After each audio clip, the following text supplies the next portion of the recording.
This episode of The Ready Room is brought to you by Audible.com, offering more than 180,000 titles for smartphone, tablet, and desktop. To get a free audiobook of your choice and help Trek FM at the same time, visit audibletrial.com/trekfm. And also by Enterprise in Space, an international program of the nonprofit National Space Society. Find out how you can help science and education and become a virtual crew member aboard the NSS Enterprise Orbiter by visiting enterpriseinspace.org. And want to join the conversation and share your thoughts on this episode? Join the Babel Conference, our listeners group on Facebook. Just type Babel, B-A-B-E-L, into the Facebook search field. We look forward to seeing you there. Hi, this is Michael Dorn, Lieutenant Commander Worf from Next Generation and Deep Space Nine, and you're listening to Trek FM.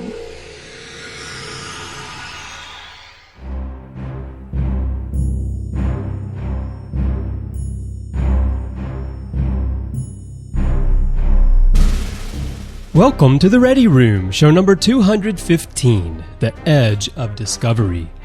I'm Christopher Jones, and with me today is Larry Nemecek.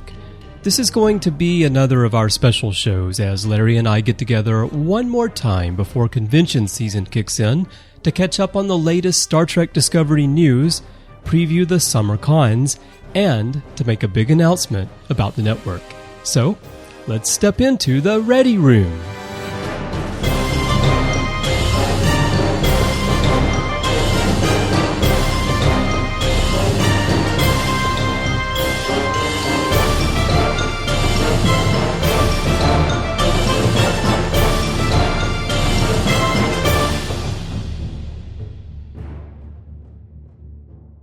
Hello, Larry. Welcome back to The Ready Room. It's been a little while since we talked about Star Trek Discovery, but with the cons coming up, I think it's time that we do it again. How's everything going?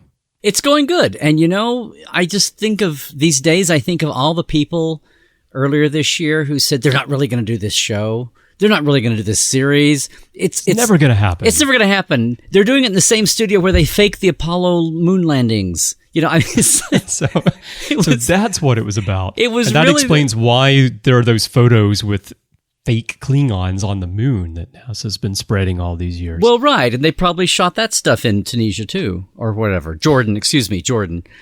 No, it's been good. We're in crazy. I was saying just today. I think things are gone a little loony. I've seen Trek professionals. I've seen Trek fans. I've seen Trek professional fans.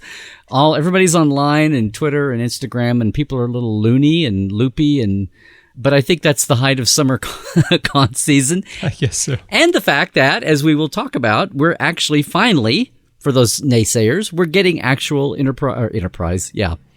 We're getting actual Discovery news in Entertainment Weekly and other places. So it's getting exciting. People are actually starting to ratchet up. But at the same time, I'll talk about this later, I think there's still a little bit of a hangover from the 50th. It's kind of interesting. So there's still a lot of mishmash mush out there online. And of course, I'm the first one that always says all of fandom is not what's online. There's the great silent majority out there. So I think all of them are, when they hear about it, they're excited for Discovery. So anyway, it's an exciting time. It's summer and it's con season and yay-hoo.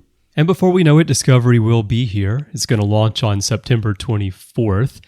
And usually this time of year, Larry, you and I, heading into September, are mainly focused on the new football season and what's going to be happening with our teams. But this year we have new Star Trek in addition to new Pigskin. What's going on with those Starfleet teams? No, I actually, so like the last, 10, 15 years, I put football off until the last day or the day after Star Trek Vegas. It used to be at the Hilton. I would go over to Monday morning when I'm checking out, I would walk in the little, convenience store at the Hilton and pick up whatever sports magazine that would have the poll on it. And I go, okay, it's like peak Trek is over and I'm back to, oh my God, here, they've overrated the Sooners where this year? But now somebody sent me, my friend Don sent me the cover of the ratings like a week ago. And I'm like, no, I'm not geared up to handle football yet. I have to get through San Diego and Vegas, and we have to birth Discovery somewhere along the way. We have to birth Discovery. All right. Birth and That could be a babies. show title right there, Larry. I just flashed back to Gone with the Wind myself, but All right. Well, let's get into what we're going to talk about today. This is a special Ready Room. We're not going to do an episode discussion as a feature. We're just going to talk about some of the latest Discovery news. We're going to talk about what's going to be happening with the conventions coming up. Of course, San Diego Comic-Con, Star Trek Las Vegas. Larry, you're going to be at both. And then at the end, we have a really big announcement about the network that I'm excited to tell you about. wait, what? What? There's something exciting coming in about the network at the end? There is something exciting coming in. We might be birthing something exciting, Larry. Yes, it is exciting. It is. I'm being totally stupid here. It is exciting, and I can't wait to spring on everybody. So, as I mentioned, Discovery launches on September 24th. How that's going to work is there's going to be a special broadcast of the premiere episode on CBS, the actual CBS that everyone can watch. That's at 8:30 Eastern, 7:30 Central on September 24th. Then that premiere episode and the second episode will be available to stream on CBS All Access the same night immediately following that premiere on CBS Network Television. After premiere night, all new episodes will be released weekly on Sundays. And in the US, that will be exclusively for CBS All Access subscribers. And as I understand the way it's going to work for people like me who are outside the US, the episodes will be available the following day on Netflix. And then I'll get to watch it myself. Thank goodness over here. There's going to be 15 episodes in the first season, but they're going to split these into 2 chapters. Right. We're going to have the first 8 episodes that will run from Sunday the 24th through Sunday, November 5th. And then in January, no specific date given at this time as far as I know, but in January 2018, the second chapter will pick up and we'll get those other 7 episodes. What do you think about splitting it like that, Larry? I was going to say, in the modern parlance here, the last 4 or 5 years of even the network, the full seasons, not even like the mini seasons, the ones that still have 20, 22 episodes, they have their, they have the fall premiere like always, and then they have the fall finale, and then they go just like this, and they come back in January for the spring premiere. Okay. It's gotten ridiculous. It's like, no, like really? See, fall finale, spring premiere, but they write arcs. A lot of the shows will write, the drama series especially will write arcs, to those. So it's really like you do get 2 half seasons instead of a full season structurally. Well, see, that's interesting because when I lived in the U.S., it wasn't like that. No. It sounds like this is something that has developed since then. It's just one more way. And the country's gone to hell since you've been gone, Chris. I see. Well, that's why I wasn't aware that was going on. So it makes more sense to me now that they would be doing it that way. But it just seems like quite a long gap for such a short story. I mean, 15 episodes. Well, and so many shows these days on streaming services drop the entire stretch of the story on you at once. right. Yeah. Well, I mean, historically, look, number one, it used to be that everything was a lot of things were geared around the fall premieres, or you were like the mid-season Right. shows would start in January if they were replacement Or you shows. were on USA Network and you were a summer show, like You the were- 4400. where character counts. But the Nielsen's, the sweeps months, and all the years of Next Gen, even though it was syndicated, they would still go by this because the Nielsen still applied to the syndicated shows. They would have I think it was the November sweeps. They let shows get established, and then they would take the big hunky-dory detailed measurements to set ad rates in November, and then there would be February sweeps and like April sweeps. And you go back and look at all the, the Next Gens and DS9s and Voyagers, all the 2-part shows and all the big event shows would be in those months. And then, but what's evolved, and those were Voyager was on Dinky UPN and Enterprise to start. But what's evolved now is what we were just saying is that they don't even mess with, they would do that, but you could go back and look at the grids. There would be, like Next Gen's airing in December, right? They would just barely take a week or 2 off for the holidays here. And they would be back in January. They'd show maybe 2 or 3 weeks of reruns at times. But oh no, now they just give it up after the sweeps month. And, December's off and January's off and half of November's off. And they just give up in favor of the holidays and nobody's measuring ratings and come back. So that has become kind of the standard thing. So this didn't surprise me, but you're right. This isn't a 22 episode season. It grew to 15 from 13, but it's still only 15. But, again, that's in one way that's stretching out. I mean, I think is with so many places, CBS and marketing the show and getting it out to as many eyeballs as possible. They're obviously wanting fans and armchair fans and maybe would-be fans, genre fans who might give Star Trek but they're still trying to get out to the great unwashed and the mundanes. And this is actually stretching the season out beyond 15 actual weeks, right? Right, exactly. So if they do a good job of marketing during that break in particular, this could work out really well. I do agree that it's a good idea when you only have 15 episodes to stretch them out like that, to keep interest going for sure.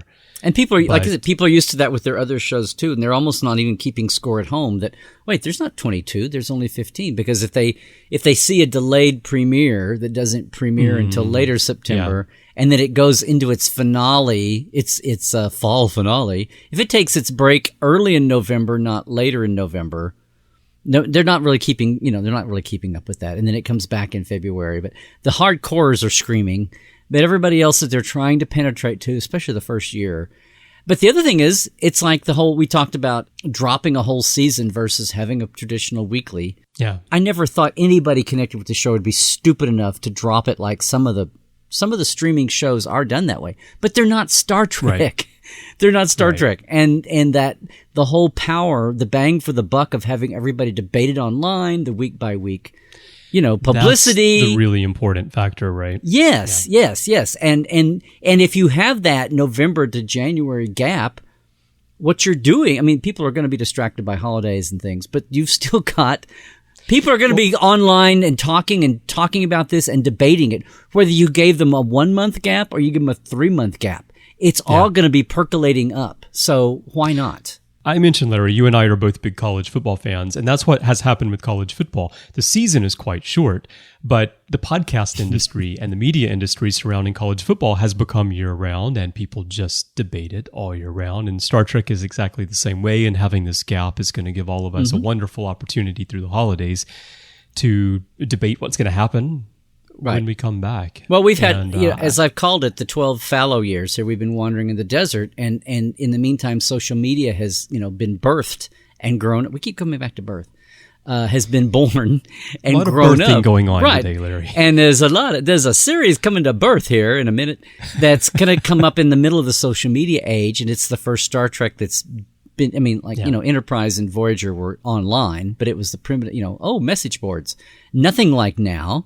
And nothing like 24, and nothing like having a blogger on every block and a video blogger, in every pot. So there's so much attention and scrutiny and bandwidth going into this that it's just a whole new it's just a new world, and it'll be interesting to see how this all plays out. And it's a paid or unpaid, it's a whole industry that didn't exist the last time Star Trek was a weekly series. Yeah. So right. And really the whole thing of being on streaming, the whole double duty of you have to pay to see it, that it's on CBS All Access, and then how CBS All Access as a business entity, if Star Trek it's like we're not on the bubble as far as Nielsen ratings, but it'll be interesting to see how Star Trek performs to what they're expecting it to as a business for what the plans are for the bigger picture for that is. I mean, I know people in the U.S. are upset that it's not going to be on Netflix in the U.S., but if you stop and think about it, when we talk about the business side of CBS All Access, if All Access tanks, they've got a fallback, immediate fallback. You've got Netflix. So I know people don't want to pay for CBS All Access, but the fact that it's distributed by Netflix everywhere else, and we've heard how much of the tab has been picked up by the money CBS has brought in from that deal, it's actually kind of good for the security of the show, I think. Right. And the continuity of the show, because Netflix would be more than happy to continue it. So just a little speculation, but yeah. Well, we're all totally into speculation here. But if Discovery is not quote unquote good enough, or if there's not enough numbers there to keep All Access afloat, will everyone still? Netflix has its worldwide perspective on this, so it would be obviously it's in their interest to keep it going. And if that's enough leverage if CBS becomes disappointed, All Access tanked, because are they going to be so soured that they will pull the plug? Or will they say, well, okay, well, that was a bummer. Fire those guys and let's move ahead. Will that taint Star Trek? Will that doom Star Trek? And yeah, Netflix standing there holding half of the tab or upping it. And of course, if it went to Netflix in the U.S., that would be a huge pot that wasn't there, existing already. Whatever deal they would have with them. So hopefully, if All Access did not succeed, it would not pull Discovery down with it. Is what we're saying. So, but it would still, it'd be a negative hanging out there. But let's just get there when we get there. We'll see. It just popped in my mind as we were talking that, that's a little bit of a safety valve that we have.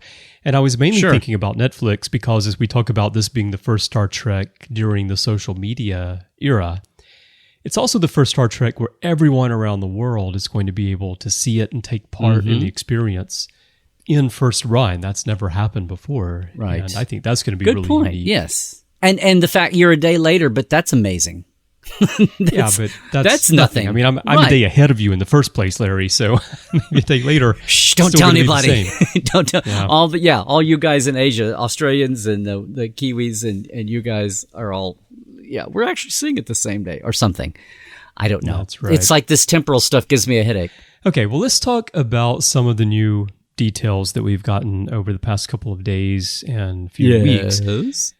A big one that just came out were some new images. These were published in Entertainment Weekly as part of their Comic-Con preview issue, and we're getting to see Klingons again. We see Mary Shafo, who is Klingon Commander L'Rell, and Chris Obi Takuvma together in one image.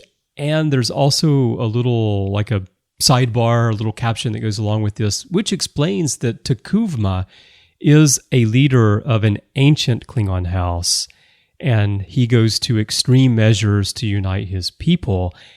And this suggests, as Trek Movie pointed out, that these are not the same Klingons that we are accustomed to, which makes me wonder, what would it be like? What would it mean for the Star Trek universe if Discovery explores the culture of Kronos and we learn that the Klingons that we know from all the Star Trek that we've seen before are not the only ones on Kronos, and here's this other group of Klingons, kind of like we saw the Enar on Andoria during Enterprise's 4th season.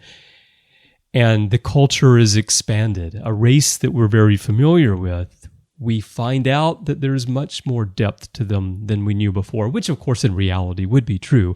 What do you think about that? Well, okay. This is what I've said for if longtime listeners of this series know that I've been saying this for ages, that the people who are getting upset of all the things people to wonder about and question and be concerned about canon and visual canon on Discovery, the Klingons haven't concerned me that much because I think the Klingons are ripe and long overdue for, for lack of a better term, some species diversity. And one of the things that Star Trek is prey to, and people acknowledge it, but still, we wish it wasn't a limiting factor, was TV budgets. And only being able to do so much with a movie budget when you get one is getting, and like you said, the Anar for Andorians, when Tim Russ was cast as Tuvok in an attempt to kind of, and people, there was a faction that said, what do you mean? There's no black Vulcans. Yeah, that was people a were huge saying, thing at the time. Yes, at the time. But leading into Tim's casting to build that up, they had cast a black actor as a Romulan admiral in the Pegasus, who was on view screen, right? But basically it was like, oh, look, the Vulcanoid race, Vulcans, Romulans, there's some species diversity here too, right? So there's, when they've tried to be sensitive to the fact, and there were Asian actors playing Vulcans. Somebody pointed out there were a lot of Asians playing Vulcans in the scenes of Star Trek 3 on Vulcan. So that's a little good thing. So all these different, and then we've had my God, I said today on Twitter, I said, somebody was griping about the Klingons, and I said, hey, go easy on the Klingons. Their DNA's been through a lot. That's great. Because it has. So, it has. So, this is, I said a week or two ago, I was thinking and I thought, guys, this isn't trivia, it's texture. we should welcome some, as long as we seem to have a lot of really, which was like a side news story in its own right, a lot of good canon background people. I know you can never have everything under your belt, but we do have the internet now, and we do have Memory Alpha, quoting all of us. But we do have, or not quoting us, but it's in good hands to at least be acknowledging that. And then to have this ancient Klingon angle. Now, as somebody pointed out, does that mean that these are ancient Klingons, or the house goes back a long way? But either way. Yeah, we won't know until we see the story. But either way, I said ages ago, there were people floating the idea of a new series being a Klingon-only series or mini-series. And this clearly isn't that. But I said, when Game of Thrones got so big, I said, well, what about a Game of Houses? Thinking the Klingon Empire and all the Klingon, just the whole psyche would be so ripe and ready for that kind of a drama among houses. And then they wouldn't just be extras standing behind the council table at the Great Hall. They would actually have a purpose and a reason and a background. So yeah, I'm good with all of this. And the more they dribble out facts, the more it becomes, like, maybe these could be throwbacks. Maybe they could be, not Botany Bay Klingons, but maybe they could be, or Prophecy Klingons, but maybe they could have a lot of that going on. And it's always possible. I mean, we don't know a lot about Kronos. We don't know a lot about the geography of that planet. It's possible that this is a group of Klingons that are isolated on some part of the planet, and they do look significantly different than the Klingons that are the dominant Klingons, that are the spacefaring Klingons. They have a whole empire. That takes up an awful lot of square cubic spacage. That's the official technical term. Yes, In Dayton Ward's new book, his travel guide to Klingon, his Kronos, just came out. So I don't know if he quite got into this, if he was privy to all the Discovery secrets yet. But yeah, no, it works. And then, and I'm just looking at this, back to this image. When you stop and remember, I'm thinking of the Klingons held captive on Karaya 4 and the half Klingon, half Romulan daughter that was supposed to be the scandal. This kind of has the same, of course, there was supposed to be a mix there, but the outfit, the female outfit that, what's her name, that Mary Chefo's character is wearing here? L'Rell. It kind of has that same, skirted bodice. She's not quite like she needs a bustle on the back, but I mean, that kind of tailoring is in there too. But as far as the Klingon, we got to the point where we started seeing across Next Gen and DS9, we started the Clerics show, right, with Kalis. The idea that of course, I mean, people who would stop and think about this, of course, to have a civilization that functioned, even if you were a quote-unquote warrior race, we eventually saw Klingon clerics, we saw Klingon attorneys, we saw Klingon chefs, we saw, all these different aspects of Klingon society. I mean, society couldn't function without these people. Right. So yeah, this is another step toward that, and we forget it's a positive. It's not a negative. So after humanity, I would dare say that the Klingons are still, and the Borg aren't a real civilization, so they can be wacky doodle all drones. But the Ferengian, the Vulcans, and all of that, it's almost like I think the Klingons passed the Vulcans over the long haul, and maybe the most developed civilization that we have in Star Trek. And this is just one more aspect of that, if you stop and think about it. Okay. So you feel the Klingons are one of the most developed civilizations that we have in Star Trek? Yeah, as a fictional... Right. I mean, it started off out of the gate, the Vulcans were, obviously, and all the affection for I mean, Spock. I would argue that the Cardassians and the Bajorans are probably the most They've come a long developed. way. They've come a long way. I would say the Cardassians and because the Cardassians really got their shot on DS9, but the Klingons had all the TNG years and then even a little more on even Enterprise. But they definitely have more screen time. I just don't know if they were as developed. But again, we could be completely wrong. Maybe these are regular old Klingons and they just changed the makeup because, hey, it'd be fun to make them look different. But maybe that's not what's going on here. Maybe all the uproar is for nothing and they actually have some very interesting say that ain't story so. In store all for the us. Uproar is for nothing. Oh no, Chris. I know it would be the first time ever in social media, Larry, that the uproar was about nothing. I know, but it would be the first time in Star Trek fandom. It would be the first time in like snail mail paper and Sacy fandom. Yeah. All right. Gosh. So enough about the Klingons. Let's talk about something else that was here. EW also had some more details about the relationships shared by Michael Burnham. That's Sonequa Martin Green's character, our lead for the series. Ambassador Sarek, and also Captain Georgiou. And there was some information in there that said, at the behest of Spock's father, Sarek, Yo's Philippa Georgiou has mentored Martin Green's Michael Burnham for 7 years as Burnham rose through the Federation ranks, and Georgiou now feels her protege is ready to take command of her own ship. Now, we already know that Burnham grew up on Vulcan and attended the Vulcan Science Academy, something we speculated about when we saw those very first images.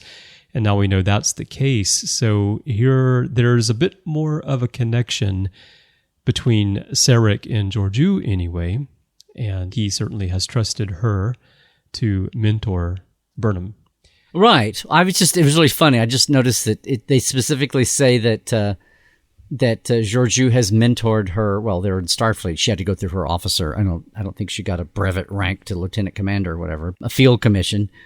She went through all the hassles that she had to do somewhere between the Vulcan Science Academy. But I just was laughing at how it was 7 years. Like somewhere there's a lost syndicated series done in the 90s of Sonequa as Michael Burnham, and we just haven't found it yet. But the Paramount accountants, it was another 7-year syndicated series that was never going to go shorter, never going to go longer. With $1.5 million per budget. Well, I was also noticing that 7 years is a very important time cycle on Vulcan, Larry. Yes. Well, I was going to get to that after we made the initial joke, but yes. And then as a continuity, a behind the scenes thing, it struck me that this is the third actor. I believe this is the first Star Trek character, even with the reboot for the Kelvin Timeline JJ movies recasting, obviously. I think this is the first time that a Star Trek major, quasi-major character has been played by 3 different actors. There's one other. If you're going to say quasi-major, I'm not talking about important character. You're going to throw Zial at me? Yes, Zial is very important to the story, though. Okay, but she was on... I'm not... Please, don't send me all the Bajoran Cardassian hate mail here of one time, occupation. So Larry, you have offended so many people that the Bajorans and the Cardassians are going to lay down their weapons, settle their differences, just to write hate mail to you. Well, I guess together. I have a role that I do have a reason to exist. So, okay, in a way, Larry, you're a peacemaker. Thank you. My point is, in the long haul of Star Trek, I'm not making judgments here. Okay. I'm just saying that Zial as a character does not compare with Sarek as a character. So sorry about that. But you know what I'm saying? This is the first, Sarek is a major recurring character. And I'm sorry for everybody who came in with Voyager. I'm talking about the long haul, the fact that when there were 7 or 8 regular characters, and yes, in the first movie, Rand was brought back, Grace Lee Whitney, and even though Sarek wasn't there, Mark Lenard made such an impact with his 2 or 3. Mark Lenard was the first guy to play 3 different aliens, the three different major aliens after the first movie. He was a Romulan, a Klingon, and a Vulcan, Klingon in motion picture, the captain. And then, not so much Wrath of Khan, but then from Search for Spock onward, he was in more often than not in the movies. And that was a testament to the power of Sarek and the power that Mark Lenard brought to him. And that he only, Harry Mudd was who is also a recurring star here, but the original series was not heavy on what we now think of as recurring characters like Q or Bryan before he was a regular and all of that. But Sarek only had the one appearance. He made 2 guest spots as the Romulan commander. But that he had such power, and it didn't hurt that you were the number 1 breakout character's dad, Spock's father. Yeah. So that's what I'm comparing here. And to me, it's interesting that was so much of an impact that they brought the character back. Yeah. Well, no, absolutely, because he's such an important character that they brought him back here. There's no doubt that Sarek's role in the Star Trek timeline is extremely important. Can I annoy you just a little bit more, though? Sure. I'm just saying, it just struck me that this is the first time as major a character as that has been played by 3 people, which I thought was a great testament to the character. Yeah. Which I would add, Larry, some people might be thinking that that's trivia, but It's texture, right? That's great, Chris. I've never thought of that before. So here's a little more annoying trivia for you, though, Larry. So if you include the movies, Sarek has 7 appearances in Star Trek. Okay. How many times was Zial on Deep Space Nine? 9 episodes, Larry. That's 2 more than Sarek. Okay. And I know you're throwing in the guy that played young Sarek at the birthing scene in 5. I'm talking about major appearances. Jesus Christ, we can pare it down here. I'm talking about in the real world here. Okay, well, in the real world, yes. In the real world of Star Trek, not the little, little parsing it here into the millions of. But so let's Kelly do this. Cams. So later in the show, we're going to come back around to Sarek one more time. And at that point, I might ask you for a few more thoughts on Sarek. Okay. Being part of the Discovery story. Until then, let's move on to another item here, something that was revealed in a tweet on July 15th by Jason Isaac, who plays Captain Lorca of the Discovery. He tweeted, in other news, some particularly weird, fabulous shit on Star Trek Discovery today with the Jonathan Frakes directing, no less. No wonder. So we found out that Jonathan Frakes came in to direct Discovery. And he subsequently tweeted something to the same effect, too. Yeah. And it's great. I mean, Frakes, for me, is one of... There are a handful of people from Star Trek, the actors who directed, who you really think of them when you think of director. There are a lot of actors who directed 1 or 2 episodes and people don't really notice or think much about it. But Frakes, of course, is a big name. Thanks largely first and to biggest. First Contact and so forth. Well, right. Bringing him in, I think it's wonderful. What are your thoughts on that? Oh, well, no, it's really cute. And now he directed an episode of The Orville earlier. So I think, if I may, so here's some more texture, not trivia, that I think he must be, he's the first person to work on both of these series, maybe?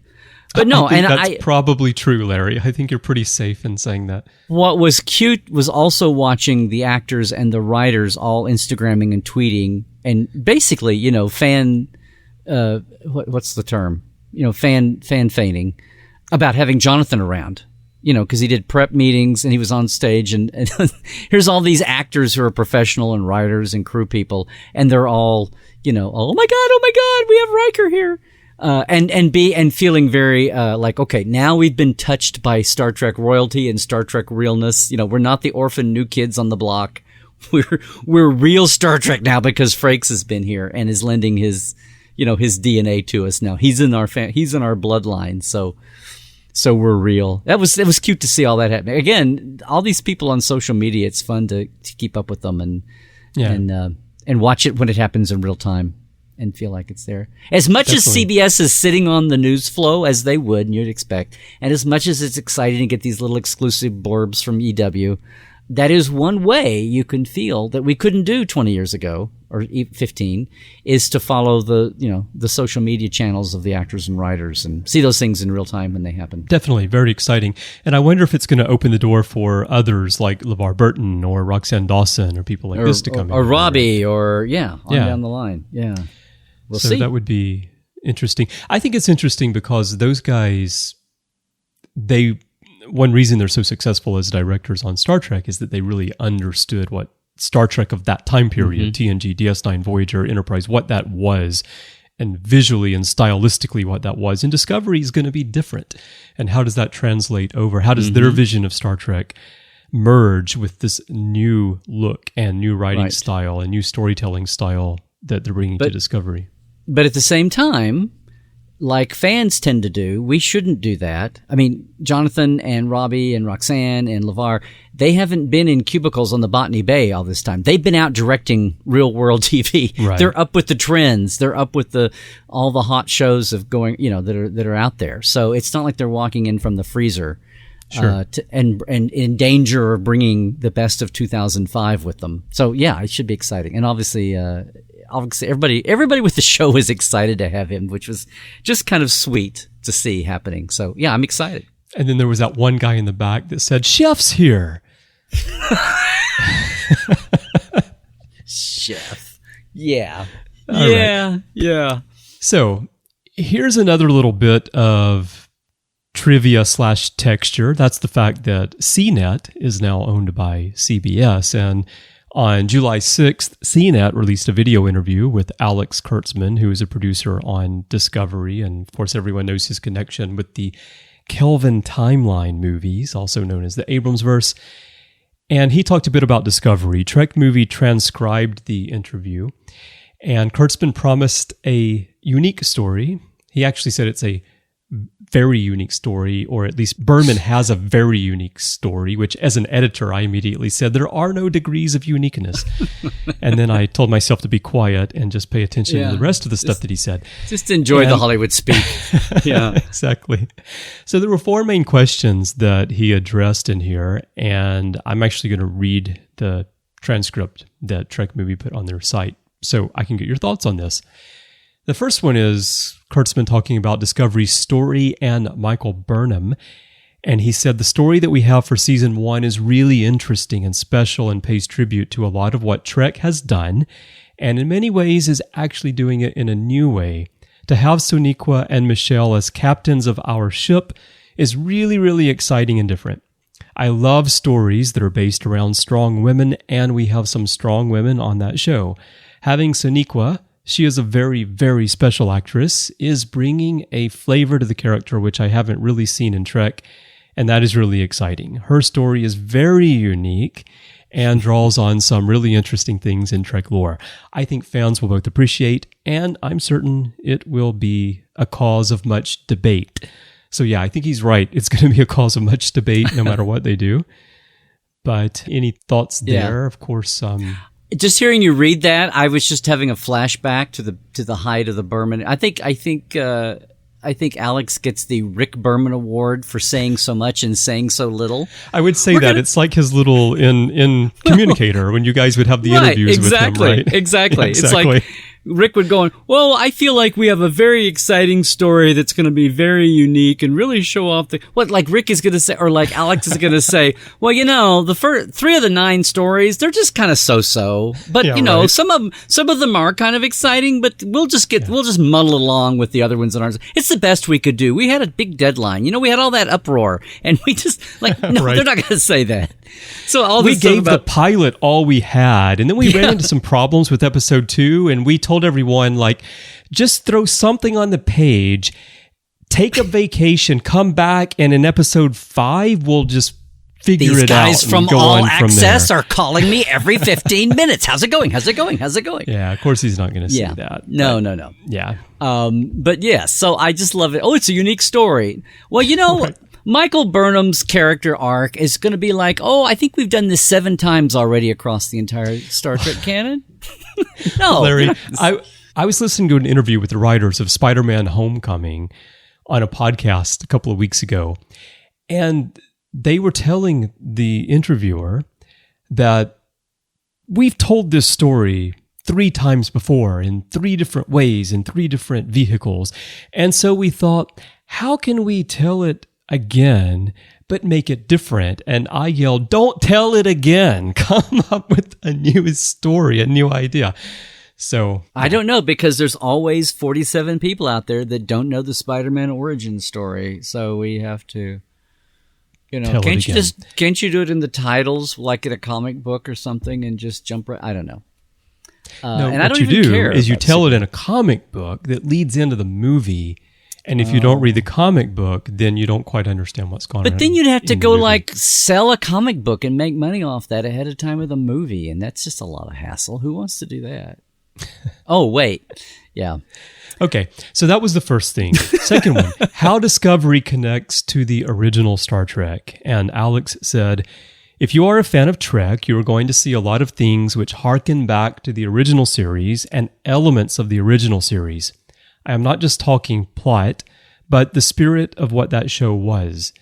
We are going to be revisiting a couple of things on Star Trek Discovery that I think people are going to find familiar. Without spoiling anything, we are adhering to a timeline and sticking to the rules, but also I think finding some new areas and avenues that have only been alluded to, but never fully explored. So I'm not going to ask you if that's a good idea to find areas that haven't been explored, because you and I have talked about that over and over. But it's called gap filling. Yes. Yeah. What I'll ask is that based on what you've seen, based on what you've read so far, do you feel that this is the case, that they're following a timeline and they're sticking to the rules, or because that's a debate that fans are having out there for sure. Yeah, I know. Well, I tried to say early on, when we talk about canon, there's concept canon and there's visual canon. And both of them, and I said all along that I thought it was easier for writers on a page to sit down and worry about, to get the concept canon better than corralling a bunch of creatives. And I've said this before, telling them what they have to do. You have to go back and recreate this. Although I think it can be just as big a challenge. I don't think anybody does, as I've said, nobody does a World War II movie and sits down to recreate American and German soldier uniforms. You're not being not creative if you don't, well, I have to do this because I want to put my own spin on it.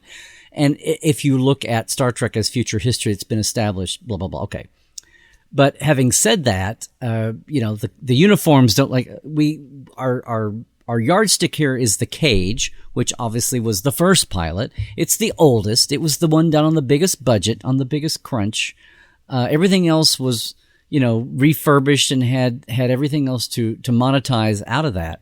And we'll see. The more things have gone, like today, people who are all panties in a wad over the Klingons, they're talking about them being an ancient house. People like me are sitting here, we're talking about species diversity, but some people who are very literal were looking at that.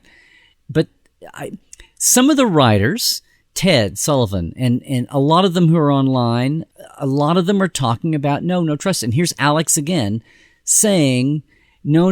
And Alex took a lot of bashing for the movies at times. And even Bob Orsi came off as the biggest, even though he took a lot of flack too. And then he ultimately got his script rejected on the third one.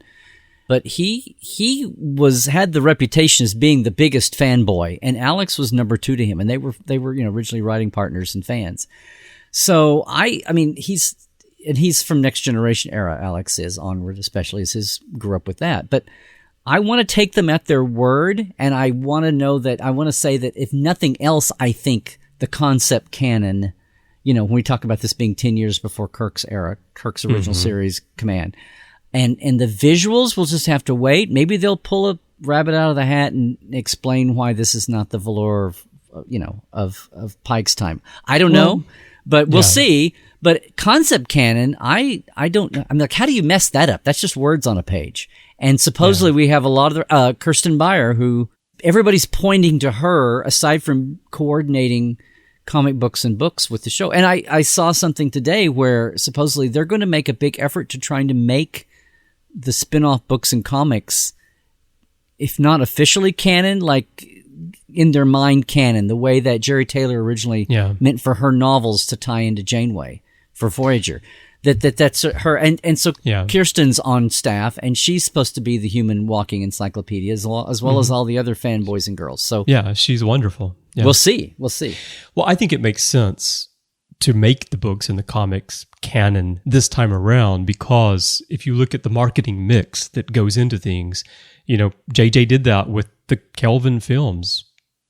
You've got especially comics that tie into those movies. And, you and I were talking the other day, and I can't remember what led up to it, but then I said, oh, well, are you talking about, when you talk about Mudd, are you talking about Harry Mudd's half-Bajoran daughter? And you said, please tell me that that's some kind of inside Trek-a-film joke or something. And I told you that, nope, that's from the comics. And in Into Darkness, when they're getting ready to take the shuttle down, and they say, prep the shuttle that we recovered during the Mudd incident last month, that was a reference to that issue of the comic. So they do tie it all together, and it does make sense for it to all be canon. And when you refreshed me on that, I did remember for like 10 seconds being aware of that. Yeah.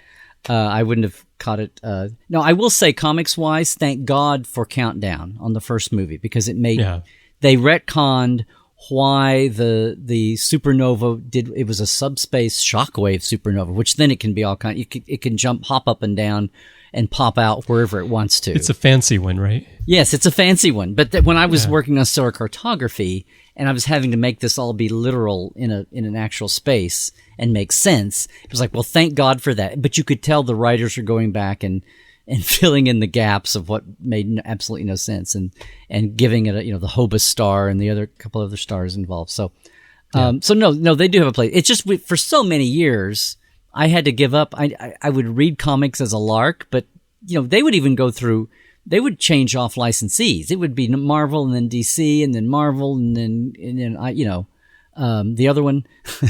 And they wouldn't tie into each other necessarily, and characters would be brought in. Now we have all the memory beta, and everybody who tracks all this stuff now, all the comics experts will go back and say, or you'll see it places, Harry Mudd was this in the Marvel comics, or his dad's pet dog was named this in the DC comics, or it was named this in the Marvels, or it was named this in the IDW reboot, So there wasn't a lot. Of course, we're talking about 30 and 40 years of things evolving to where no one's thinking to keep track of it. So yeah, it's a little bit of a, dare I say the word, reboot on attitude, but it's such a different kind of corner, and it's only 15 episodes, and they're not cranking out 22 or 26 for 7 years that we know of. So maybe there's a little more feeling of I think it's a cross between feeling like there's more room to play with, and also that it's just 2017 and people are more up with that attitude versus 20 years ago when it was like, no, if we do that, then we have to start paying rates and rights, to the comic writers, and we're not in control of them. Who knows what they're doing? Well, it's a different paradigm now, and we'll see what happens. It's awesome. Right. I may have to start buying and paying attention to comics now. Yeah, you should. I mean, you talked about earlier that Bob Orsi was known as being such a big Star Trek fan, being a fanboy, and it maybe doesn't come through on the screen in those two movies, but it does come through in the comics. If you read the Kelvin Timeline comics, which he oversaw, you can tell that he really knew Star Trek, and I think those comics were much better. Well, the movies far than the movies, for sure. The movies were committed. The movies were ultimately a committee that JJ directed. Yeah, and the comics are much easier for a small group to write, to originate and give notes on and write herd over without having all the hands in the pie. So, right. Is that the metaphor? So, before we go on to the next point here, going back to the uniforms. Yeah, if you use the cage as the starting point, then you really wonder, well, what's going on with the uniforms? Like, these uniforms make no sense. But if you take the entire Star Trek timeline that's established at this point, and especially if you consider the fact that, well, the cage wasn't actually aired originally, and they started out with the revised Star Trek, which we did get to see. And then you look at Enterprise. On me, Chris. Don't start weaseling on me. And then you look at Enterprise, and you look at the Starfleet uniforms of the 22nd century. Then you can see that there is a logical progression in this uniform design with the blues moving forward that does make sense on the Starfleet timeline.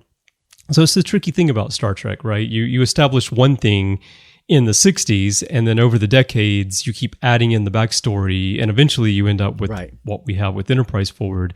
And if you use Enterprise as the starting point, it's not so odd that these uniforms look the way they do. Right. And, and the little nerdy guy in me that loves to see things picked up and used, that's one thing. But again, we've already dealt with a world where supposedly, like Kirk's era, original era, the 2260s, they're running around in the gold and blue and red pajama tops, and then within 2 years, they're wearing all the pastel, Space 1999 jumpsuits in the motion picture, and that's all supposed to be just 2 years later, 2.5 years later. So we have had this precedent for rapid, abrupt, severe uniform style changes and equipment gear changes and typography and all of that. Well, so, Larry, it's like any other organization, you've got leaders, people are running Starfleet, you've got people running the Starfleet art department, you've got people running the Starfleet fashion school. Someone leaves, new person comes in, they have completely different tastes. One person hates all that bright stuff, says, let's go pastel. You've got someone comes in right before Kirk comes on the ship, and they said that blue stuff is just too plain. We need to spice things up here, and they go with the bright colors. So, do you really like that gold transporter beam? I'm thinking we should have it be kind of bluish and kind of, Right. Yeah. Every 2 years. Exactly. Yeah, exactly. That's the stuff that goes on. Yeah. We don't hear about it on the screen because it's not very interesting from a storytelling point of view. But if Star Trek's real, if this universe is real, that stuff goes on. VP leaves, new VP comes in, and things change. So, and we just save that for the novelists to handle. So exactly, the Kevin and Dayton very or David interesting or series about the inner workings of Starfleet management. Okay, so another thing that Alex said here, they asked how Discovery is respecting Star Trek canon. And he said, you have got a room full of people with very different and very devoted relationships to Star Trek in that writer's room. And that carries on a pretty proud tradition of Trek being written by fans. You have to respect canon as it's being written. You cannot say, that never happened. No, you can't do that. They would kill you. Star Trek fans would kill you. No, you have to respect canon. You have to understand the timelines and what the different timelines were, and what the different universes were, and how they all worked together. To which I say, good luck with that. That's my comment. Okay, but Alex continues, you have to keep very meticulous track of who, what, where, when, and why. And we have people in the writer's room whose sole job is to say, nope, can't do that. So they are at least trying to stay on top of it, I guess. Well, that's what I was getting back to. Although one thing I would say, two things. One, facetiously, is, Alex, we would have had only one timeline if it hadn't been for That's you. what I was thinking when I was reading it. And like, I don't you think had to throw another timeline in there, did you? The mirror universe timeline and all the mini ones, like the Klingon War from yesterday, all the one-off that we saw in different episodes and even into Voyager would have been something else. But, mirror timeline was just slap a goatee on somebody and it's the mirror universe. We only would have had one. But I thought it was cute. It's his comment about, they've always had fan writers in the writer's room to handle stuff. And I wanted to go, no, this is like looking at the journey from this end of the trip, right? It's like, no, the first few years of Next Generation, especially when Dorothy and David left right out of the gate. After that, you didn't have fanboy. In fact, in the early days of Next Gen, if you showed up anywhere on staff, Mike Okuda and Rick Sternbach and other people, Eric Stillwell, when he was a PA, if you opened your mouth about being too much of a fan of original series, you were looked at as a leaker, and you probably wouldn't get the job. Or if you're going to make trouble and argue things, Mike, to show their testament there, especially Mike, but Mike and Rick were very diplomatic, and after a while that became their in. They became the technical advisors, and Mike set up this whole shadow canonization in the background that he was adding in all these layers that he wasn't really getting paid to do, but he did that. But but they weren't writers. It wasn't until like Ron Moore got paid for his spec script the third season, and then Ira came in, who had extensive credit. Ron Moore was a baby writer. Ira had years of writing experience. And then bit by bit, it wasn't even, and then they both left, and then Ron was there, and then Brannon kinda, and then Renee Echevarria was a fan, and Narain Shankar science advised. But I mean, it wasn't until the core guys of DS9 took over after Michael left, and then even Voyager wasn't until the late stages, and it wasn't really until Enterprise when the fanboys were really running the show. So his line about, they've always had Uber fans in the writer's room. If they did, they were like down and quiet the first half of the 18-year run of the Berman era. And if they were a fanboy, they could easily they were usually in the minority and could be outvoted. And they could for sure be outvoted by whoever the showrunner was until it was one of them, like when it was Michael. And then Rick at the top. And Rick had his own unique mix of views on the original series. So, So anyway, that's the one thing in Alex's statement here that I take exception to. But what they did in those days was they had, like the original series had Kellum DeForest, and then Kellum DeForest's old secretary ran the continuity thing, and they would get memos back. They had a science advisor, and they had and Joan Pierce was her name. And her company did it all the years of all the shows, and they would do memos, and it would be everything from, you can't name that Catherine Janeway because there's a real Catherine Janeway, or there's a right. real Edward Jellicoe. Yeah. They would look for legal things, but they would also do inter-show continuity. There was an episode the second year of Next Generation where we did so-and-so. Do you suggest changing this to blah, blah, blah? Or altering this to... they did both sides. They did real-world continuity notes and legal and that. So so apparently what I've heard is that they're not hiring an outside continuity person. They're depending on the staff writers who are already there. So, we'll see how that goes. We'll see how it goes. I think, I took it a bit differently than you did. When he said that carries on a pretty proud tradition of Trek being written by fans, the way I took that was because they have Kirsten Beyer, for example, on the writing staff, that over the past decade in particular, the Star Trek universe has been filled in almost entirely in the literary space. And you have people like Kirsten who took the end of the Voyager story and really continued that. And in the eyes of most people I've talked to who have read it all, who are big Voyager fans, and even people who didn't like Voyager, think she's done an amazing job of evolving this and, of course, sticking to the continuity as well. Right. So I sort of took and even pulling in non-Voyager threads when they made sense, to pull out things from all the other series and weave them in a good way. And to do that, you have to know the canon and you have to know all the details. And I took Alex's statement to be a little bit more that they have those people and that they're bringing that proud tradition of Trek being written by the fans into the writer's room this time for the show, as opposed to saying that in the past there had been fans in the writer's room. Oh, okay. But as you say, there certainly were people in the writer's room over the years who had certain levels of fandom, I think, and the dynamics of that had to be managed, as you were describing, for sure. Right. Well, and again, they did early on, but even then, when they did have them, they were in the minority, and they would have to argue their positions, and sometimes go home and go, they don't get it. And the same thing would be true through all the other the creative departments too. There'd be times when things want to be done and get overruled, and everyone has their own interpretations. But it's good to know that the writers' room here is certainly trying to respect Star Trek canon. Now, the last point on why we still need Roddenberry's vision. Alex said, I think that the core of Roddenberry's vision, and I think that is why it has endured for as long as it has, is the belief that human beings will always find a way to persevere and connect to each other, and that there is an optimistic outlook to where we can be going. And now more than ever, we need that desperately. So he gives you hope. Star Trek gives you hope.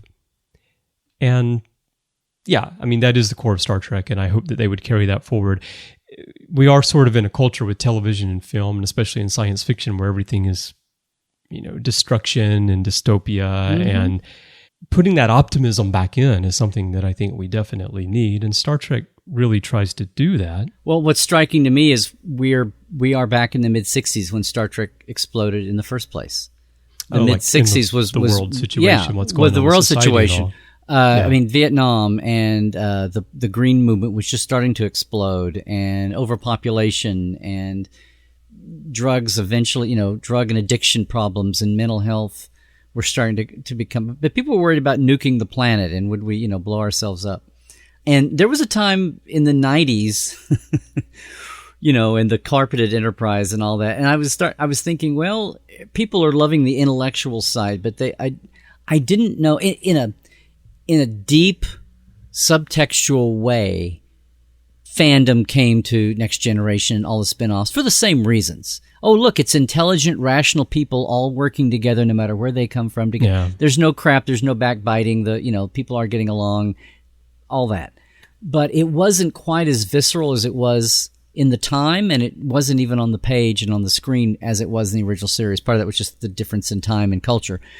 But I remember thinking, gosh, if things go along like this, is Star Trek never going to be as powerful with its audience as it was in the 60s because of the world situation? And I didn't mean to can we go back and, have a world war and a Great Depression so that people can think they need inspiration and hope again and have things like that. And then 9/11 happened, and then Enterprise tried to pivot and go that way. But What's amazing is they first announced this show as a business entity that will find its people and concept later. Right. What was it, like November 2015?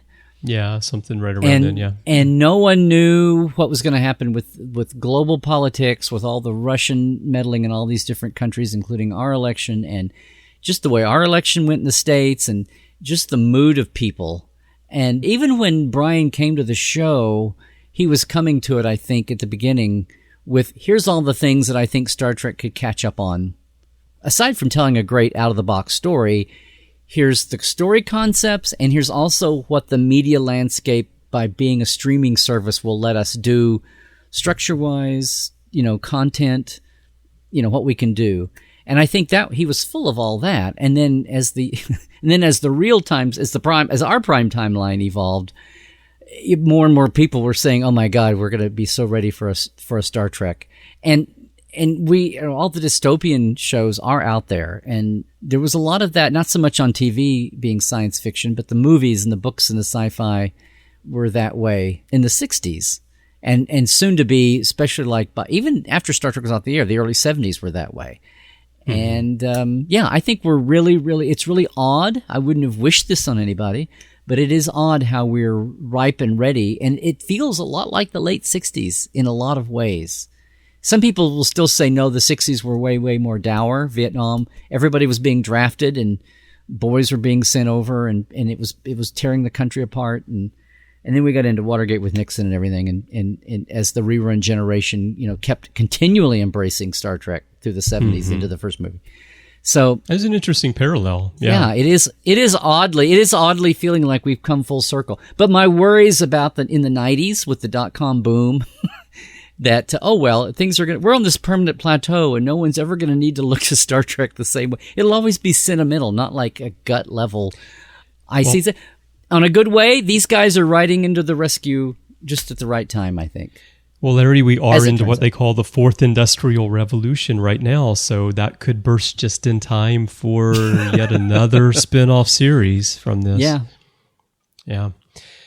All right. Well, so that's what Alex Kurtzman had to say. As I mentioned, Trek Movie did a transcript, so if you go over to their website, trekmovie.com, you can read all this and watch the video. It's posted over there. Let's move on, Larry, to conventions. So one reason that we're doing this right now, it's been a couple of months since you and I sat down and talked about Discovery, but we're still several months away from the launch, or a couple of months away from the launch. Couple months, right. One reason we're doing this right now is because you're about to set forth on the summer convention circuit. San Diego Comic-Con, July 20th to 23rd. Star Trek Las Vegas, August 2nd to 6th.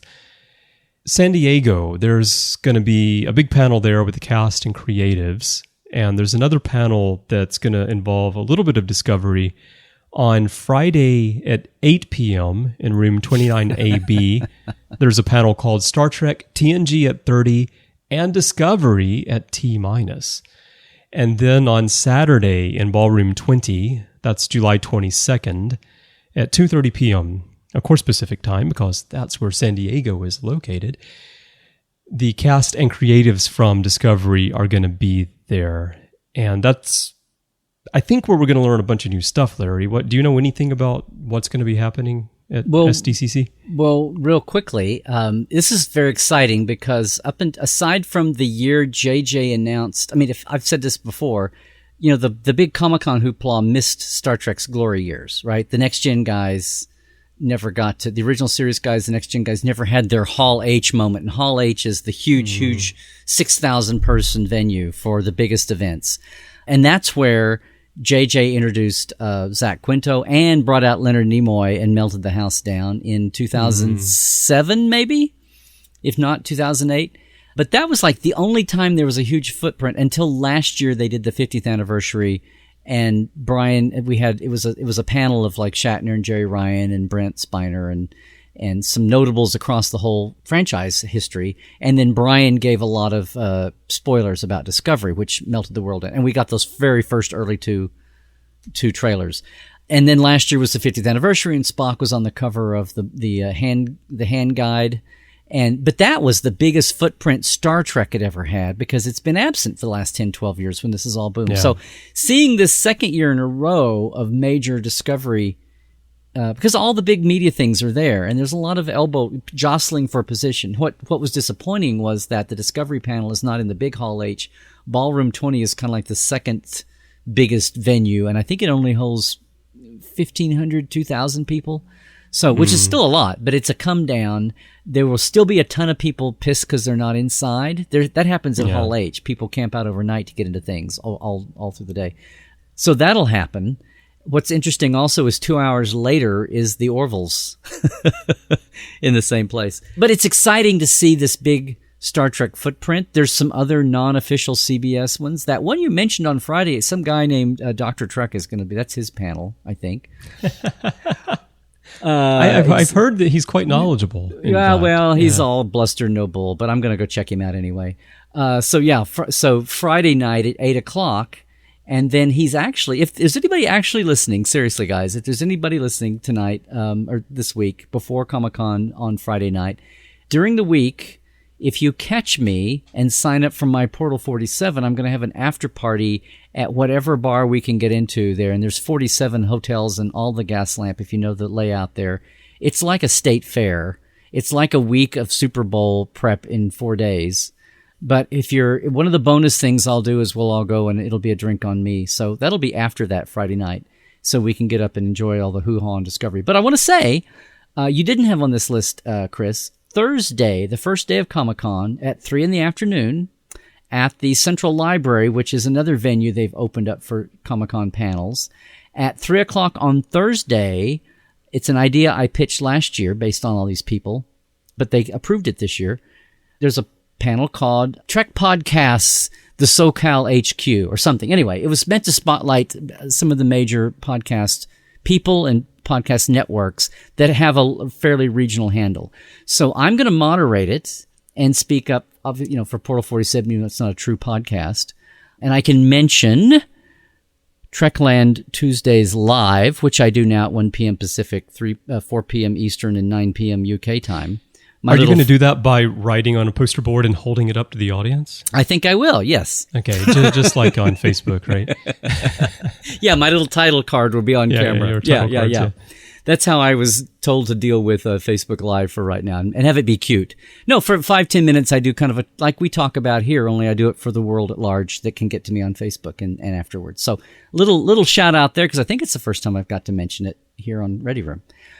But that's my claim to fame. But I'll be moderating, and Trek FM's own Aaron Harvey, we've already mentioned, with Saturday Morning Trek, will be there, and Dr. Kayla Iacovina from Trek Movie and their podcast called Shuttle Pod, and Lisa Gutzkow from Trek Radio, and John Champion from Roddenberry's Mission Log. So that's on the network too. So that'll be 4 panelists and myself, and we'll talk about especially the world of podcasting relating to Trek, and we live in an interesting time. And I don't know about you, but I've heard there are a lot of plans afoot for Discovery. Seems to be spiking a lot of interest in this new media landscape we're in. So who knows what I've heard. Who knows what may come out further about that. But anyway, so that's an hour, and then we're going to go. And then that night, I'm going to go try to see my old friend Dan Madsen at the Her Universe fashion show. And then, oh, good. Yeah, is it 6? And then I'm going to leave that early and go up. And there's a great improv group that does genre improv in LA. And I've blogged about this. And there's a group called the Improv Generation, and they have running characters on a ship, but they basically do next generation era improv. And they're doing a show at 8:00. They have a Facebook page, the Improv Generation. You can check it out at 8:00 up in Old Town San Diego that I'm going to go up to Thursday night. So that's my Thursday itinerary. Sunday, I'm just going to do like God meant and rest after all the hoopla of the week ahead. So that's kind of my, and there's the Starship Smackdown closes everything on Sunday afternoon. And I say this, there's 180,000 people there. There's 47 billion panels and events going on in several, in 2 or 3 or 4 dozen venues, the convention center and some of the surrounding hotels. I mentioned the library. there's things all over the place, but their app is online if you really want to see. And of course, it's all genres, all everything. It's comics, it's sci-fi, it's media, gaming, and the exhibit floor has tons of CBS will be around there. Our friends, John Van Sitters and Bill and Marion and all they will be out checking all their licensees, and all the CBS licensees will be there with Trek stuff too, and exclusives and all that. Anyway, but that's my personal bit. So if anybody's there, and if somebody is there and heard this, I would like you to come up and say, hi, I heard you talking about this on Ready Room, and I would love to hear from you. So that's San Diego Comic-Con. So that's good to know, filling in the blanks there, because there was not a lot of detail on their booklet at the moment. Now, Star Trek Las Vegas, after you do that, you're going to come back and rest a little bit. You can recover for just a few days. Then you have to go to Star Trek Las Vegas, which is August 2nd to 6th at the Rio. I'm hoping you can fill me in here, Larry, on what might be happening there, because if you go to Creation's website right now, they simply say the brand new Star Trek TV series is sure to be a centerpiece of action during the convention in 2017 in Las Vegas, with its scheduled premiere to occur sometime after the convention. So they've really stayed on top of updating their materials here, Larry. Created by past Creation Entertainment guest Bryan Fuller and Alex Kurtzman, and with major input from other past guests, including superstar/writer/creator Nicholas Meyer, and Roddenberry.com's Eugene Roddenberry and Trevor Roth, our expectations at the time of this writing are running high. Star Trek is coming back on television where we believe it should always be. And of course, the J.J. Abrams films are continuing too. It's great to be a Star Trek fan nowadays, and the convention should be bursting with excitement as such. Of course, we will try our best to have guests from both the new series and JJ features at the Las Vegas convention. So, Larry, Creation seems very certain that they're going to try their best to possibly bring you some exciting moments as a Star Trek fan. I was just laughing because it seems like at this point, they obviously have more information. It would be nice if they would update it. So what's going on at Star Trek Las Vegas this year? In defense of Adam and Gary and everybody at Creation, this is probably the blurb that's been up since last fall or last winter. No, I know, exactly. That's my point. Yeah. This is the blurb that's been up since then, yes. And that's the intention. And on one hand, and I say this the last 2 or 3 years, here's what the deal is. Since CBS has really has not just been a caretaker like the fallow years, but actually been actively, right? And Paramount also, but even more so CBS. Since they're in charge of the licensing and all for even the movies. CBS, and we're talking network CBS, even though it's all access, they promote, they're in the business of this, and they're no dummy. They know that the numbers are at Comic-Con. They not only are the numbers there, but that's where they get to stand up and represent among all the franchises. It's almost like all the siblings are there, or all the cousins are there. Yeah. And that's really the most numbers, the most bodies, the most eyeballs. That's where the media is covering events. Media exposure. Media exposure. And when Marvel and DC and BBC with Doctor Who, and when everything is all lined up in a row, they've got to be there repping Star Trek at the big thing. That's where they'll get the biggest media splash. Now, Vegas, and that's where the most mundane people are going to, the fans, the armchair fans, everybody's going to hear about it. And local stations and small media are going to pick all that up. The ripple out of Vegas, that's the hardcore fans who are already sold. That's preaching to the choir. And, I mean, there's 2 ways to look at this. And as somebody who's been involved with licensed media, we would have the same thing. When I did a communicator, especially like when Enterprise started, we would say, hey, we're paying for our license. What's the deal? But you've got the licensing arm and you've got the media relations arm.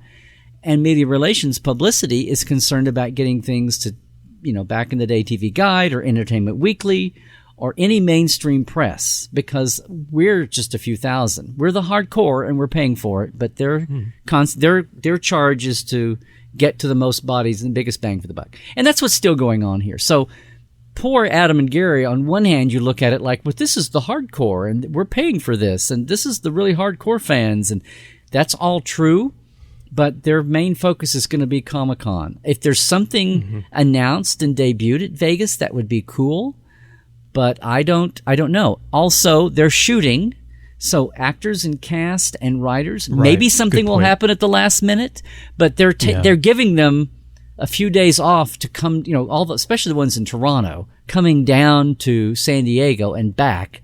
That's taking at least 2 or 3, between flying and getting acclimated and doing some more media there. That's at least 2, 3, maybe 4 days even, right, out of their schedule. So they're shooting their big wad for San Diego. And if there is something for Vegas, they'll do it. Crumbs. I don't say crumbs, but it's fans should not take it as a slight. Obviously, Adam Gary, the creation staff, everybody wants something big there. And a lot of people would think, well, logically it should be. But that's just the way the landscape is. And it was that way with the movies, with the JJ movies. The big events went to Comic-Con. And sometimes, after a while, the actors will break out on their own and go. But especially right now, also, Right. CBS is writing very tight herd. They don't want any spoilers. They don't want any leaks. They want a nice, controlled re-entry burn landing for the show. Right. Well, and in comparison to the JJ films, what you're describing in terms of television production makes a lot more sense logistically as to why the actors wouldn't be able to attend Star Trek Las Vegas. And at the moment, I don't see anyone on the schedule. But what is happening at Star Trek Las Vegas? A lot of people are going to the Rio for 4 or 5 days to hang out at the Masquerade Bar and then take a break and go. No. How do you feel the mood is after you talked earlier in the show about the hangover from the 50s? Well, I was... When I look at the itinerary, I mean, you can tell like this is the year after. Yeah, and I'm not knocking anything there. I think it was almost inevitable. I mean, we're just human beings. And I remember thinking last year, not so much even about the schedule and the program that's on the paper, but just last year, I called it 5-0 fever, because everybody, not just Americans, but I hear, Australians and Canadians and Brits and Germans and all the Europeans, and people were saying, oh, if I'm going to go anytime, I'm going to go for the 50th. And it was such a destination event. And people may have saved up for 2 or 3 years to go who normally can't just go every year because it is expensive. Right. So all of that happened last year, and people mostly had an awesome time. And I was curious. Now, they did keep they expanded to 5 days last year. I was curious they would keep that and come back to 4. They were still at 5.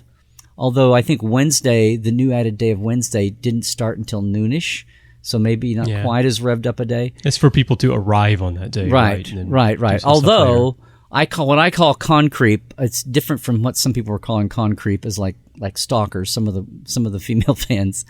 But to me, con creep is how there's been this official and unofficial expansion of the con. People come earlier and earlier and talk on Facebook and Twitter. Where are you guys? Larry, I hear that some people even do like long road trip tour things leading into the convention.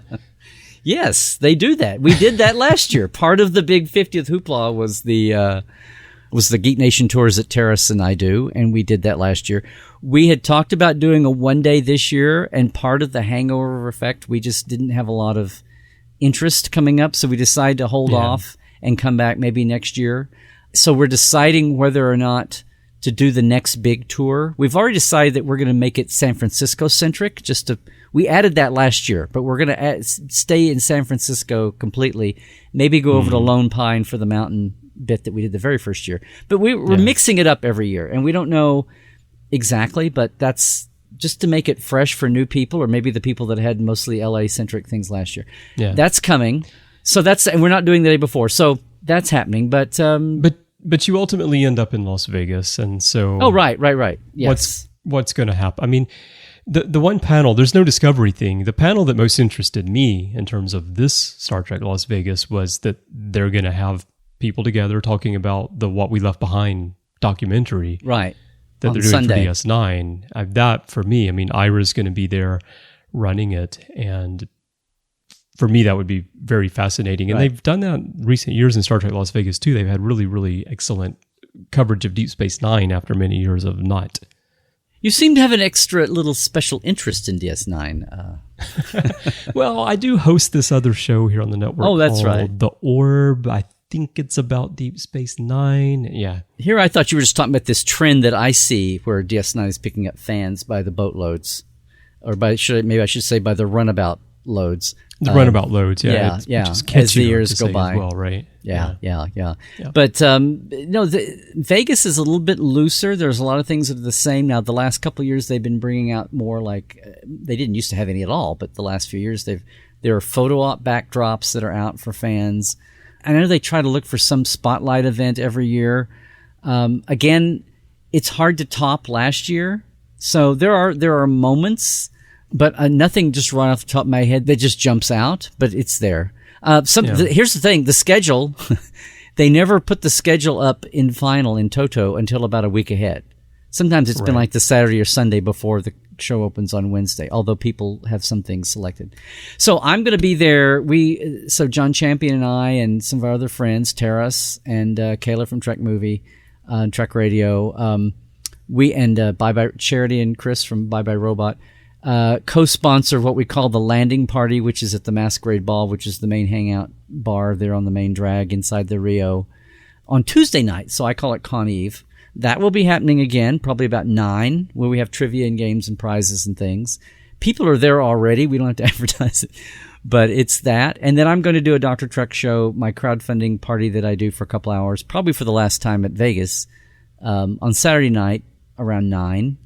But this I'm keeping a lighter profile this year. I'm going to be a little more footloose, fancy free. I may be tabling, may not be, but I'm going to get out and mix with people. I may do some more live, some like Facebook Live filming and that kind of thing. And I want to talk to some of the Trek folk I haven't got to really talk to in a long time while we're there. And yeah, looking forward to seeing. And they do have a lot more writers this year. Brandon and Ron Moore and Ira and Andre are all there. I think Narain too. Mike Westmore is going to be back doing another makeup demonstration. He's doing a Vulcan this year. So it'll be exciting and fun. My wife, who has been shying away from the big cons after we went together for years and years and years when she worked on Voyager, she's coming in because she's never seen the Brat Pack do their bit, and that's the closing act Sunday night. Yeah, so, I would love to go to that. Yeah. So no, it's going to be a little bit different Vegas for me, and I think the mood, not just me, but I think the mood's a little bit different for a lot of people. And what's interesting is that there's nobody there from Discovery. People are excited about Discovery, but I don't think the hyperness of it is kicked in. So I think next year will take care of itself. So it'll be an interesting time at Vegas. But it'll be a hot topic of discussion amongst the attendees, no doubt. Oh yeah, as they and consume their beverages. And yes, and you know what? And I say it at the bar. There's all kind. There are the folks that don't drink and hang at the bars. There are the folks that do. It's interest just as much as there are people who have nothing to do with costumes, and there are people that the cosplay is ramped up big time. So there's all kinds of fans. I'm just looking forward to that mix of people and talking to people. What I was going to say was, from the barometer that I see online, and again, I always preach about how you can't tell all of fandom from what's online, Twitter and Facebook, but I see lots of people in the unofficial Star Trek Vegas Facebook page, the official creation Star Trek Vegas page. There's one called Star Trek After Dark, where my events and a lot of other ones that aren't creation official things are listed. I see a lot of people saying they're coming for the first time, and they're still looking for first-timers' advice. So there's still going to be a lot of excitement of new people, and I love talking to new fans. So there'll still be a lot of them there, apparently. So we'll see. Yeah. It sounds like it will be fun. Yeah. And once again, this year I will not be making it over, but maybe eventually I will. If you didn't come last year, then just hold off on this year, and we'll, yeah. Well, I think this year I can't even fly because of the danger of pressure in my eye. So it's always something. Right. Something. But well, if nothing else, there's a silver lining here. It was a good year for you to not be able to fly. That makes sense. Yeah. Okay. That makes sense. It makes me feel so much better. Have it this year, not maybe like next year or the year after. All right. Well, okay. So that wraps up summer conventions. We have one last thing to talk about on the show today. Gosh, Chris, that's exhausted all the topics I can potentially think of. Is there something else going on in Trekland? It seems like there is. At least there's something else going on here on the network, Larry. We do have an announcement to make. And you mentioned earlier, Larry, something about this new media space, podcasting, and there's a lot of like discovery discussion and stuff going on there. And, the weird thing about Trek FM is that we've got 24 different podcasts, and we don't have a discovery podcast. And people ask me all the time, Is there going to be a Discovery podcast? Yeah, you should do something about that, Chris. Yeah, we've been thinking about it, but, we weren't sure what to do. So we went out searching, and we ended up on the edge of Federation space. And while we were there, we came up with this idea for a show called The Edge. And that is Trek FM's new dedicated Star Trek Discovery podcast. And you're not going to have to wait long to hear it, because this show launches this Wednesday, July 19th, with 3 episodes. Whoa. No, wait. The show doesn't air until September 24th. That's right. So what are we going to talk about, Larry, during that time? Well, one thing we're really good at here at Trek FM is talking about all the minutia, all the behind-the-scenes stuff, creative concepts, and the creative people behind the shows that we love. And that's what we're going to be doing until the premiere of Discovery on September 24th. So, as I said, this Wednesday, July 19th, 3 episodes of The Edge will drop. You can get a good feel for the show. After that, new episodes will drop weekly on Fridays, and The Edge is going to have a similar format to the Ready Room. You'll hear lots of different voices. We've made this a show where we can bring in lots of different guests each week. So we're going to have this mix like we do in our episode discussions here on this show. And on Wednesday, here's what you can expect. The Edge Episode 1, you're going to get to meet the hosts. We have 4 main hosts for The Edge: Amy Nelson, Aaron Harvey, Mike Schindler, and Brandon Shea Mutala.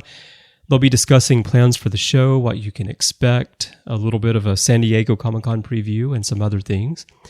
Now, Episode 2 of The Edge, Larry, I don't know if you've heard about this or not, but Mudd and Sarek, they're both going to be on Discovery. And as it turns out, I think you grabbed your microphone and you sat down with Aaron and Brandon Shea and talked about this on The Edge. That wasn't a dream. Okay, I guess I really... That really happened. That was not an alternate timeline. That was not the prophets circling me back around to a non-linear existence. Okay. That's right. So you'll be able to hear Larry on the 2nd episode of The Edge. See, my Kelvin friends were all arguing with me that was Kelvin Larry that had done that. But I was like, no, I think it was Prime Larry. And they just about had me. No, it was a great show. We had a good time. Now, Episode 3 is Cast and Crew. Aaron and Mike are joined by Brandy Jacula and Sarah Buck. So 2 guests on that episode to delve into the careers and work of the cast and crew of Discovery. And this includes the actors, actresses, creative technicians, directors, writers, artists, pretty much everyone involved in the show. And this kind of discussion, as you were asking, Larry, like, what are we going to talk about between now and September? Well, this highlights some of what you'll hear on The Edge between now and the launch of Discovery. As we often do on our shows, and especially Mike does this on Stage 9 with John Mills, and Aaron does this on Saturday Morning Trek, we'll be exploring the creative and production minutiae of Star Trek and how it ties to the larger world of entertainment. So it'll definitely have that Trek FM flavor. It's something that I think will be very interesting. That's cool, Chris. We should do that more often when I'm on your show. And of course, you do that here on the Ready Room as well. As a guest, Larry, as a guest. Yeah. But, I don't want to plug my own show. You're listening to it right now. Let's talk about the other shows. So, yeah, that's what we do when you're here. And that's why you have your own feed on the network, Larry, behind the scenes with Larry Nemecek. That's right. But I was being totally facetious earlier, but yeah, there's so much catching up we can do before the premiere and delving into, and I'm glad to see that the network has gotten so diverse and Stage 9, beyond even the series by series shows, about getting into not just the actors, but the writers and the technicians and the creatives and the designers. Because these people, I remember thinking, when there was not a big house cleaning, but when they really tried to bring in the new blood on Enterprise, about how the cast is always this way, but a lot of other people had no idea that, I'm the second assistant craftsperson's janitor, and suddenly, 500,000 people are going to know who I am within 6 months and send me fan mail, and it's just, there's more and more shows like that. Star Trek pioneered that, and now, Walking Dead and Game of Thrones and all of them do that. But Star Trek pioneered it. But this group is all about to learn what it means to be any name in any position as a Star Trek crew and cast person. Because they're instantly going to be in the focus, and they're going to be asked about things, and they're going to be asked about things for the next 50 years. So they better get exactly right. So it ain't like other show. So get your day one software on your computers, guys. Yes. And make sure you take really good notes every day of what you do as you're making Discovery, because yes, 50 years from now at Star Trek Las Vegas, they're going to be asking you questions. Right, at the 100th anniversary show, there'll be And you need to remember what you had for lunch. Yes. On September 24th. All right, so that's our plan leading up to it. Well, that's exciting. Once Discovery launches, there will be a lot more activity on the Edge. We have some really exciting things in store for you. I'm not going to reveal what they are right now. I'm going to leave it to Amy, Aaron, Mike, and Bishay to fill you in on all those details on the actual show itself. But I will just say that this is going to be a bit of a different kind of podcast than anything that we've done before. Spock might say, Larry, it's like nothing we've seen before. Readings are off the scale, Captain. We'll get a bigger scale. But yeah, this is going to be a different kind of podcast, and I think everyone's going to really enjoy it. You won't have to wait an entire week for your next trip to the Edge after Discovery launches, so stay tuned for that. But this Wednesday, check it out. You'll find the Edge in the Trek FM Master feed, and of course, there will be a standalone feed this Wednesday, July 19th. We'll take you to the Edge. So those are our plans for Discovery. Take it to the Edge. Well, we talk about how the Discovery is the first show to launch in the social media era, but it's also the first one to launch in so much, start to say citizen media, citizen media, unofficial people with the technology to do this, to follow week to week. And it's exciting. Everything that's been done in the realm the last 10 years, has been on the Dead shows, analyzing and reanalyzing and reloving and reliving. Wow, that was catchy. But this is the first time. Again, old fans, new fans, veterans, rookies, newbies, 80-year-olds, 8-year-olds. Everybody is at square one with Discovery, with the show, with the Trek, and with the landscape that we've got to play in. And it is exciting. And I think that's going to start creeping up. I think it's starting to get out there, and people who are upset about the all access or the canon issues and all that, and that's going to be out there. And we talk about how that's been there with every new Star Trek. But there's enough new going on with this show that's also going to weave into the fabric beyond just the show itself and the format. So, it's infectious just to watch the tweets go by and the Instagram posts of the cast and the writers. So I would tell everybody, if you're out there, if you're not following, especially Ted Sullivan, Carter Hall, and some of his cohorts, there's something every day. And sometimes they're doing a private joke back and forth among themselves that they can't. They're talking about something they're working on, and you don't know what it is, but it's cute just to watch them argue without specifics, at each other. And there's, you try to read between the lines. And there's the exploits of Jason Gorn, their writing room. And then Nick Meyer still has the Stella Star Trek Dog Twitter handle. So anyway, it's fun. I'm just telling everybody. You get a good sense of you are there in the moment, even though you don't know exactly what they're talking about. Yeah. It's fun to feel like you're connected and in a way, again, that we've never been able to do before. So. Exactly. All right. So those are our plans. And Larry, I know you'll be guesting from time to time on the Edge, so people will be able to hear your thoughts on Discovery there. And, once the Edge is launched, we will probably not be talking about Discovery as frequently on the Ready Room anymore, because we'll have a place to do it over there. So everyone, check it out. Well, Larry, it's been very good, and I would say, based on the outline we started with, surprisingly long discussion of Star Trek Discovery that we've had today. But that's what you and I always do when we sit down at the mics. I hope everyone's enjoyed it, but Discovery isn't the only thing we've been talking about on the network this week. So here's a quick look at some of the other things you may have missed elsewhere on Trek FM. Previously on Trek.fm, The Orb. It's kind of weird if you walk into Picard's ready room and, a sad John Mayer song is playing. Exactly. Or if he was listening to Jewel. That would be really, really unexpected. Oh, man, that's bringing it back right there. I can totally see him listening to the Pieces album. To the journey! But imagine how much his big black eyes would have popped if he was wearing the blue face paint. That is true.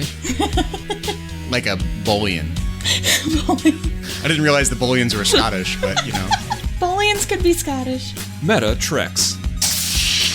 Trip is just absolutely fascinated with the pan-fried catfish that this replicator can make, and Archer doesn't want anything to do with it. He's pushing back against it. He doesn't trust. What is it, like a Trojan catfish or something? The Ready Room. And that makes you wonder, what does the Federation do when a member world shifts in that way and starts to take on characteristics that go against the foundation of the Federation charter in the first place? Yeah, is there some sort of process for like removing a world from the Federation if they go too far from Federation norms and values and ideals? I think so. I think they hold a Fexit vote. So they decide that they are going to leave the Federation. Yeah. This is Stratos now. It might be a Strexit vote. And that's what else is happening on Trek.fm. So check out all of these shows and join the conversation about your favorite corner of the Star Trek universe and beyond. You'll find us everywhere you get your podcasts. If you're an Apple user, be sure to hit the subscribe button in Apple Podcasts on iPhone, iPad, or Apple TV, or the desktop iTunes app to get the latest episodes as soon as they are published. And please leave us a star rating and a written review. We'd love to hear your thoughts on the show. If you're not an Apple user, we've got you covered as well. You can find our shows on Google Play Music, Stitcher, TuneIn, Spreaker, SoundCloud, Windows Phone, in most third-party apps. And you can stream and download the MP3 files from our website or grab the RSS link. And of course, this show, The Ready Room, is also available on Spotify if you want to catch me on there. Now, we'd love to hear your thoughts on today's discussion of Discovery. Do you agree with our takes? Do you disagree with our takes? There are many places for you to share your thoughts with us. The best place is probably on Facebook. You can join in the larger conversation on the Babel Conference. That's our listeners group on Facebook. Just type Babel, B-A-B-E-L, into the search field, and it should come right on up. And if you'd like to send us email, you can use the form on our website at trek.fm/contact. Just choose to send to a show and choose the Ready Room. That'll come right to me by email. You can also find the network on Twitter.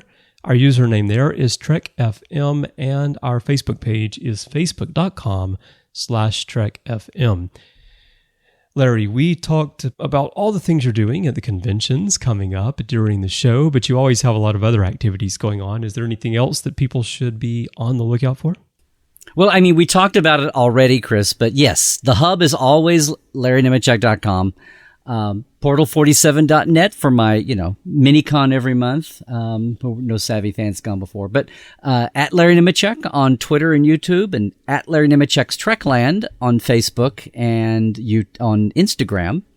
And also, again, I invite everybody to stop in at 1 p.m. on Tuesdays Pacific and 4 p.m. Eastern and 9 p.m. UK for my little 5-10 minute commentary that I call Trekland Tuesdays Live on my Facebook page, on my Larry Nemecek Trekland page. Just 5-10 minutes talking like what we do here, maybe a little news, maybe some more dots that need connecting as this audience is used to.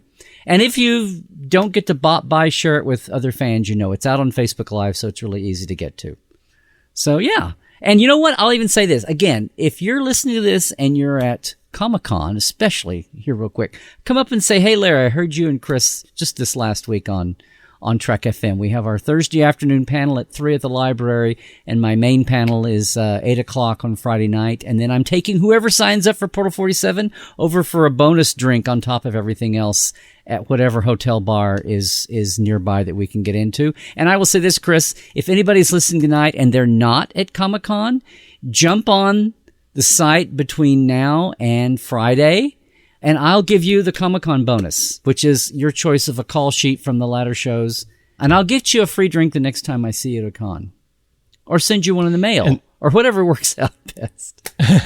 And that site would be Portal 47? Portal47.net. Yeah, there's an online button there you can use when you're not live with me at an event. But if you are live at one of the next two big conventions coming up, I hope you're there. And I've got some stuff coming on up the fall, but I bet we'll talk before then. I'm going to be back in central Michigan around Detroit in middle of August, also on the library tour again, too. So, but you can see all that online.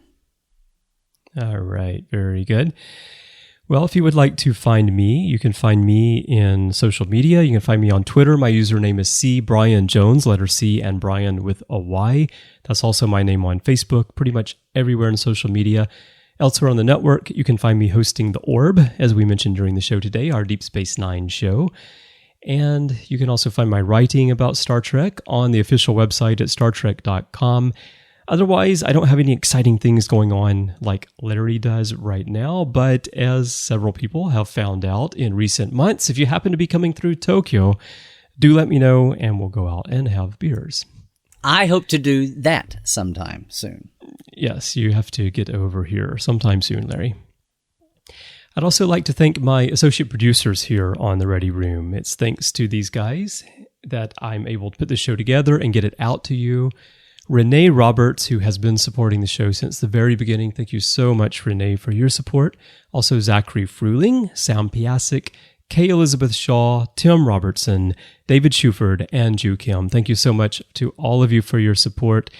And, our associate producers, they get more involved in the network over time. Zachary and Kay are co-hosts on To the Journey now. And others are being more involved in the network too. So thank you so much. If you're interested in being an associate producer or just supporting the network and helping all of our shows get out there to the listeners, you can support the network through Patreon. We are listener supported. It's the only way that we can keep things going, and it does take quite a lot of money to produce, host, and distribute all of our podcasts every month. If you'd like to help us out, just visit patreon.com/TrekFM. That's patreon.com/TrekFM to get all the details. Perks include early access to episodes, exclusive content, producer credits, and more. And we also have our special website called Patron Zone, which you get access to at the $5 per month level and higher. Our Patreon manager is Brandon Shea Mutala, who is also a host on The Edge. If you choose to support us, you'll be hearing from Brandon, and he'll pull you into the Patrons Roundtable and all the other great things that we have going on. So we really appreciate your support, and we hope you'll join the team. Again, that's patreon.com/TrekFM, and I really do appreciate you helping us keep this venture going. Amen. Well, Larry, I can't believe we talked about this many Discovery things today, but at least I got my fill. Now I can get through the summer.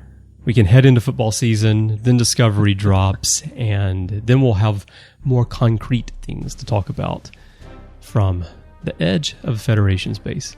Absolutely, absolutely. Let me just say one real quick thing? I have a little bit of news myself to announce at that panel on Thursday, so again, it'll be news on Thursday. If you're online, you'll hear about it that day. A little small project I'm doing.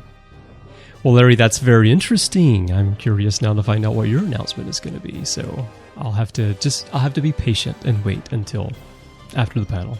Yes, you will. Yes, you will, Chris. Because otherwise, you know what? It's time to stick an ancient Klingon pain stick in it. Because the Ready Room is done.